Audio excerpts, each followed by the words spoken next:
जय माताजी, जय महादेव। मित्रों, हूँ गायक रमेशभाई रावड़देव निंगाळावाळा।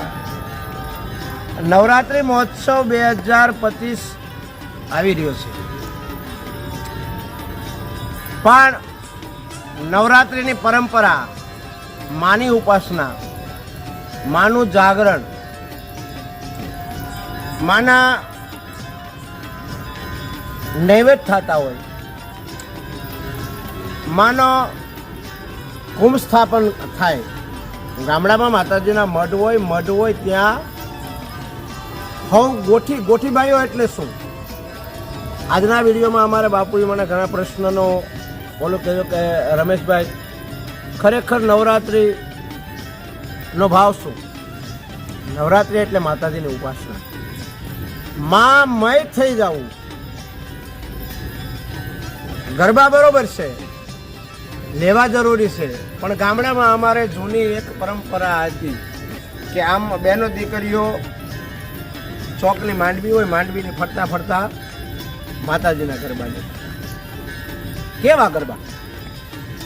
હે કેસરીયો રંગ તને લાગ્યો યલા ગરબા, હે કેસરીયો રંગ તને લાગ્યો રે લોલ, એ કેની માથે ઘૂમે માનો ગરબો, કેની માથે એ ઘૂમે રેલો, એ મારી અંબે માની માથે ઘૂમે માનો ગરબો, અંબે માની માથે એ ઘૂમે રેલો. આજે પ્રાચીન અને અવાર્ચીન ગરબામાં આજે ગરબાની રીત બદલી ગઈ. જે બહેનો દીકરીઓ નારી તો નારાયણી માં, શક્તિનું સ્વરૂપ નારી. એટલે નારીને, કન્યાને આપણે પૂજવી છીએ, ગાયને માતાને પૂજવી છીએ, કુળદેવી માતાજીને પૂજવી છીએ, કારણ કે એ પૂજવા લાયક છે, માનું સ્થાન છે. પણ જે બહેનો દીકરીઓ મોટા મોટા ગ્રુપમાં જઈ ન શોભે એવા કદાચ કપડાં પહેરે તો એ આપણી સંસ્કૃતિનું અપમાન છે.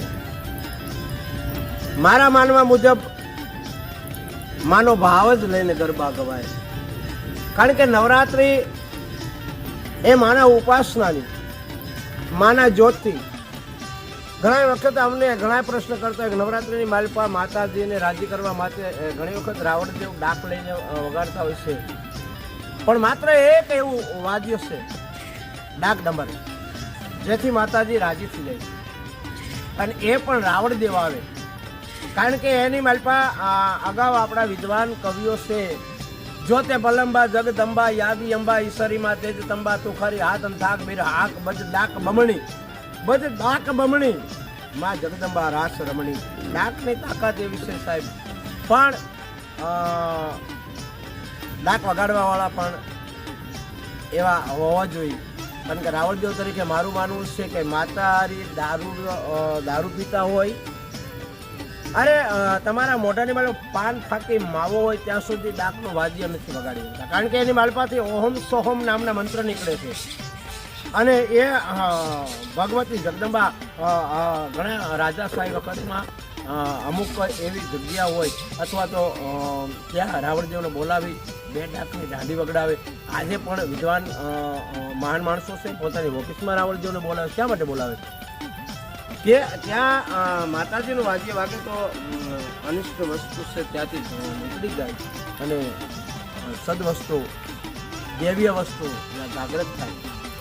પણ ફરી વખત એવી જોગમાયા પાસે પ્રાર્થના કરવી, હે માં, હે ભગવતી, હે આરાસુરી, હે અંબા, હે જગદંબા, હૈયાના ભાવથી કરે સાચો હાકલો તો ધૂણવા લાગે છીછરા તણો ઢીંગલો.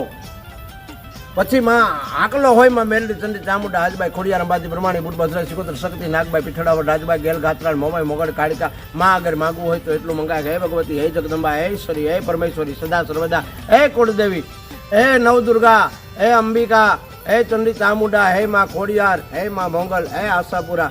એવી જોગમાયા હે ભગવતી અખિલ બ્રહ્માંડની અધિપતિ ઈશ્વરી પાસે એટલું જ માંગવાનું રહે, માં મારે એક માટે નહીં, જગત આખા માટે જગતનું કલ્યાણ કરજો, જગત કલ્યાણ હારી સો તું.